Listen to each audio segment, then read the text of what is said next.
so I'm not going to talk so that I say something that is not here. So kindly permit me to read, so lend me some time, and then I will go through this. I am going to share some thoughts on the environment and agriculture from a socialist perspective. Comrades, ladies and gentlemen, it's a delight today to speak on this important topic. I will attempt to focus on the socio-political aspects of the topic and try to raise questions as to why as socialists the environment and agriculture should be of concern to us. My presentation is therefore intended to provoke thoughts along these. 1. The human factor in transforming the environment and the role of policy in safeguarding the future of our environment and promoting agriculture. Chairman, it is not in dispute that the environment is our life support system that nature granted us. And everything else about us, from the home to the industry, depends on it. Ghana, like many other countries in the world, especially Africa, is blessed with a serene natural environment rich in flora and fauna and minerals. Ladies and gentlemen, these natural resources are nature's contribution to our development efforts. And for Ghana, we have gold, bauxite, we have oil, timber, we have salt, we have water bodies, we have a lot of things. In contrast, the environment we have built for ourselves, also called the built environment, is highly unplanned and eroding the dividends of the natural environment, courtesy the people's attitude and the politicians' policies.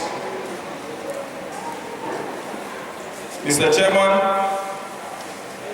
is it not a paradox that we live in a resource-rich country, yet majority of our people are poor? We may want to ask ourselves, is our resources or are our resources a blessing or a curse? How positively have these resources been exploited for the good of ordinary people? Fellow countrymen, let me remind us all that we are contained in the environment, and if it crashes, we are crushed. We cannot therefore allow our attitude and the political system built for a few present us and our children and their children and subsequent generations a future where water, food, and air will be a struggle. Let me convict all of us here and the political system as the perpetrators of evil against the environment. Suffice it to remind all of us, Mr. Chairman, that if the almost 30 million Ghanaians can be environmentally conscious and change our attitudes towards basic things such as indiscriminate disposal of waste, indiscriminate cutting of trees and killing of game, and resort to proper waste disposal practices and planting of trees among others, we will drastically reduce floods and rainstorms and promote agricultural productivity. Ladies and gentlemen, thousands of people die every year due to our collective negligence towards the environment as a people, and we can stand to put a stop to this. Chairman, fellow comrades, Ghanaians, ladies and gentlemen, I have the displeasure to present the worst culprit of our environmental woes, our political system. Without prejudice to any political party in Ghana, let me state that our political system is the chief of our woes.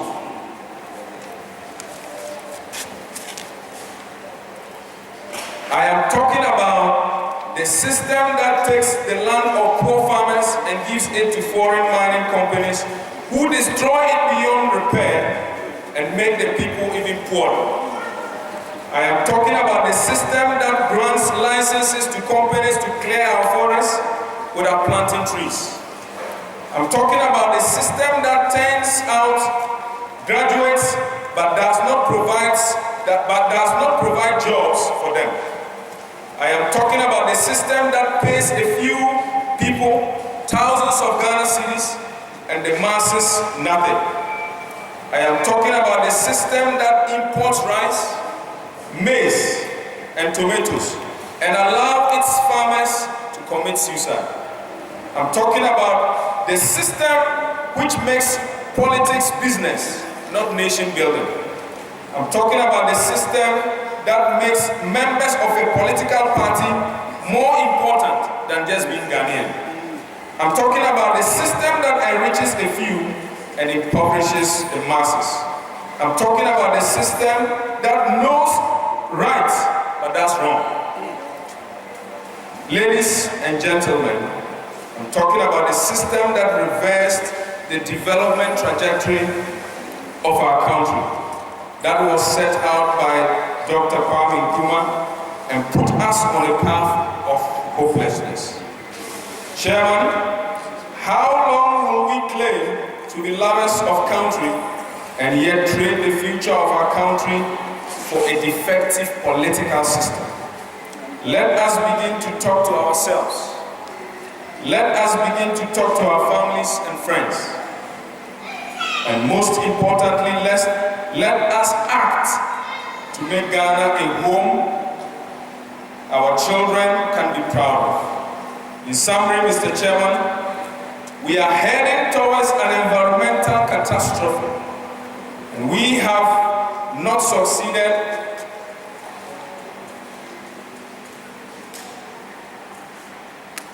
I beg your pardon. And we have not succeeded in building and growing our agricultural base.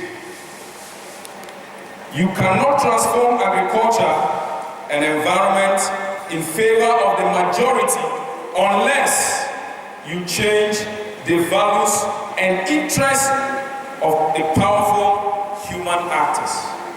Our political and economic system, the pursuit of relentless personal accumulation of wealth, the driving force of the current capitalist system, has produced the waste and destruction of the environment. Ladies and gentlemen, the socialist environment and agricultural policy must first focus on curbing and controlling the human greed that lays the environment to waste, to accumulate wealth for the few. It should then focus on an agricultural policy that produces in an environmentally sustainable manner what most of our people eat and export surplus to create wealth. Ladies and gentlemen, thank you for your attention.